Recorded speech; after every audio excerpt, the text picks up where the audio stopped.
Salut la compagnie, c'est Jules Melon et aujourd'hui dans ma procédé critique, alors que je suis assez fatigué, je vais vous parler d'un film de Gaspard Noé.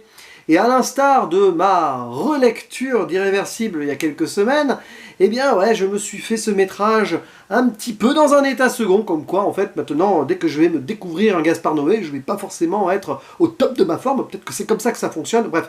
Causons de ce film sorti en 2010, son troisième long métrage du coup, Enter the Void, avec au casting des actrices et acteurs pas forcément connus, hein, Nathaniel Brown, Paz de la Huerta, Holly Alexander ou encore la jeune Emily Allen Lind.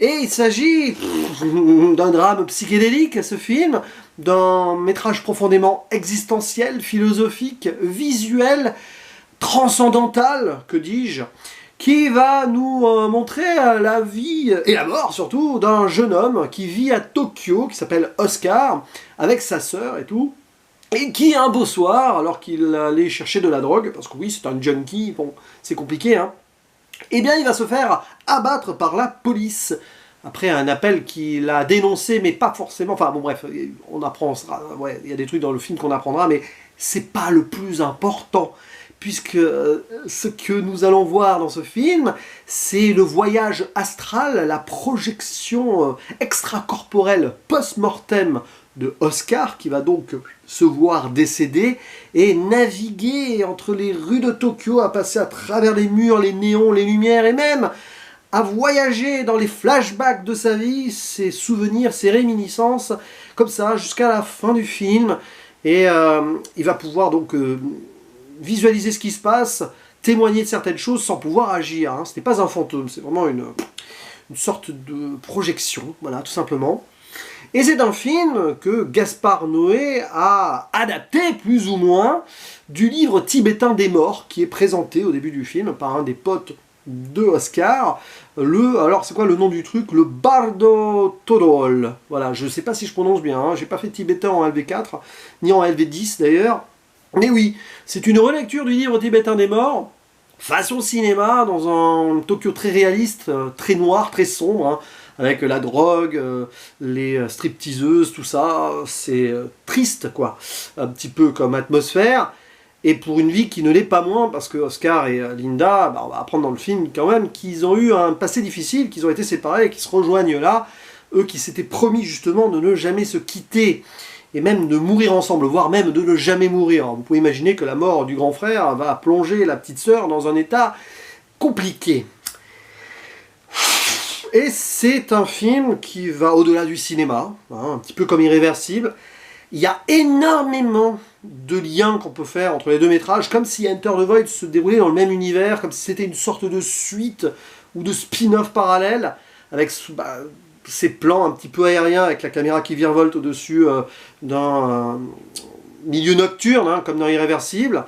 Il y a un peu moins de violence ici, quand même. C'est peut-être plus subtil dans le sens philosophique, plus réflexion, quoique Irréversible, il l'était aussi, hein, mais voilà, c'est plus nébuleux que Irréversible, c'est plus long aussi, et j'avoue que je suis arrivé au bout en me posant des questions. J'ai apprécié l'ensemble, les thématiques sont assez fortes, même si, bah voilà, on est dans l'idée de la vie après la mort peut-être, ou pas, voilà. Mais j'ai moins accroché aux personnages. Voilà, c'est ça la différence avec Irréversible, c'est que j'ai eu du mal à m'impliquer dans leur existence, ou la post-existence de l'un d'entre eux, même si avec donc ces moments flashback on voit, et on peut quand même être très triste pour eux, voilà.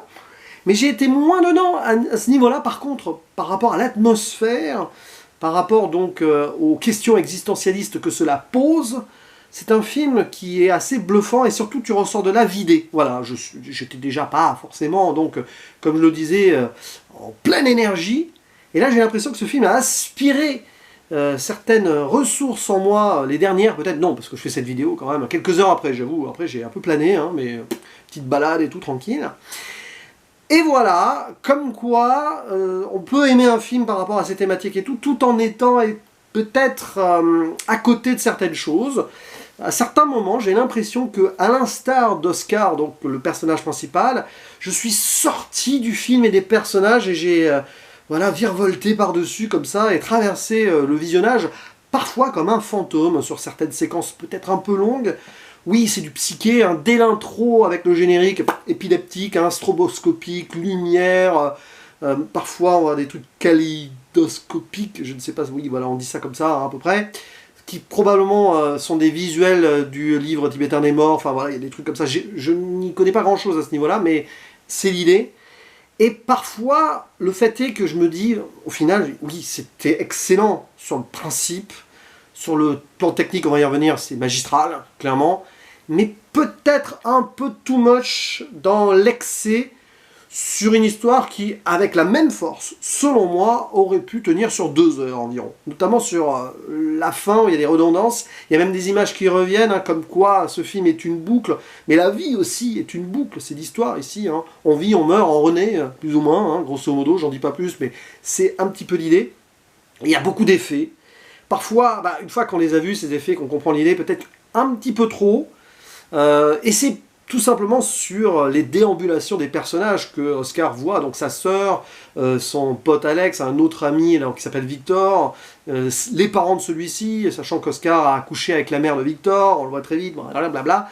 Donc, mais je suis pas, là pour le coup, je ne suis pas totalement resté intégré au principe narratif, mais tout ce qui est délire post-mortem, c'est assez troublant. D'autant plus que Gaspard Noé se fait plaisir. Alors, cet aspect technique, on va y arriver, de caméra qui vole et tout, avec ses transitions et tout, on le voit dans Irréversible, mais ici, bref, ça passe à travers les murs, il y a des transitions absolues, voilà, souvent à travers l'eau et le feu, j'imagine que là aussi, ça doit être par rapport à certains chapitres ou extraits du livre des morts, des Tibétains. Donc voilà, on joue avec les éléments, le temps se mélange, c'est un film profondément labyrinthique. Voilà, tu vas passer d'un lieu à l'autre et d'un temps à un autre, tout en allant dans le futur, voire dans le passé, voilà, on ne sait pas trop, tout a un lien. Clairement, oui, il y a des choses, tu comprends pas pendant 2-3 minutes, 5-10 minutes ce qui va se passer, mais c'est pas le plus important, tu vois le délire. Ce film est un trip total. Je sais visiblement que Gaspard Noé l'a écrit, je sais pas s'il l'a réalisé comme ça, mais après avoir pris certaines drogues, je sais pas si c'est la drogue du film d'ailleurs, qui est une sorte d'hallucinogène, hein, mais c'est ça. Dès le début d'ailleurs, avant la mort d'Oscar, on le voit en train de planer, hein, se faire une petite projection astrale, on ne sait pas s'il rêve et tout, c'est presque proleptique par rapport à ce qui va lui arriver vraiment, comme quoi la mort serait un trip hallucinogène peut-être, ou au-delà. On pourrait même se demander si vraiment il est mort et tout, s'il n'est pas en train de le rêver ce truc. Bon là, hein, je vous laisserai à votre propre interprétation, ou sur la finalité du film, ça peut paraître évident. Mais qu'est-ce que c'est riche! C'est chargé, surtout, c'est un peu le problème. Tu as l'impression de voir une forme excentrique et psyché de Tree of Life de Terrence Malick, il y a des idées là-dessus. On pourrait même renommer ce film The Trip of Life. Je suis sûr que certains y ont pensé sur certains titres de critiques, etc. Clairement, j'ai rien vu dessus, mais ça, c'est d'une évidence. Et c'est voilà, c'est la parfaite continuité d'Irréversible qui va plus loin. Déjà, à la fin d'Irréversible, peut-être annonce Enter the Void, d'une manière ou d'une autre. Voilà. Tout ce délire autour de la naissance, l'avortement, enfin, une femme enceinte. Ici, il y a une scène d'avortement. Bon, voilà. Bon, hein. Il n'y a rien d'ultimement choc, si vous voulez, sur une scène précise, du gore et tout, mais voilà, c'est un ensemble global. Oui, un peu de sexe, un peu too much quand même ça, parce que bon, on comprend l'idée, mais pour la finalité, mais oui, bon, voilà, ça va peut-être annoncer justement Love, parce que j'ai l'impression que Gaspard Noé, à travers ses métrages, il aime bien annoncer les prochains. Il y a une sorte de Gaspard Noéverse, clairement, ça se sent. Mais c'est très très riche. Et donc faire une impro ciné-critique après un seul visionnage, ça paraît un peu vain. Je le reverrai un jour, ce film, clairement, parce qu'il est fascinant, mais alors... Waouh quoi, 2h34, hein, c'est ça, avec le générique en plus, je crois, bon bref. Voilà, donc non, ce n'est pas mon Gaspard Noé préféré, et là je fais une petite dédicace à 2 personnes, tiens, Louane N, alors je ne sais pas par où tu les classes, tes Gaspard Noé, mon cher ami, mais bon, je crois que tu l'aimes beaucoup celui-là, et l'ami Sinento aussi, allez voir sa chaîne, qui a beaucoup aimé ce film, et c'est son préféré. Donc voilà, je mettrai le lien vers d'ailleurs la vidéo de Sinento, sur ce métrage. Voilà, c'est tout ce que j'avais à dire, mais je pourrais en dire beaucoup plus, tout ça, voilà, il y a beaucoup de... Mais autant laisser la surprise à celles et ceux qui n'ont pas vu le film. C'est un pur ressenti. En parler en vidéo, c'est presque que ça ne sert à rien. Mais voir ce film, par contre, ça sert à beaucoup de choses. Et même s'il y a des imperfections selon moi, parce que je n'ai pas forcément pu rentrer dans les personnages, façon de parler c'est très drôle parce qu'à un moment, clairement, on rentre dans les personnages, hein, voilà. Mais c'est quand même une œuvre cinématographique totalement singulière et clairement Gaspard Noé est unique en son genre. Voilà. Donc n'hésitez pas à dire en commentaire ce que vous pensez de ce film, du cinéma et de Gaspard Noé en général, et il ne me reste plus qu'à vous dire à la prochaine. Ciao!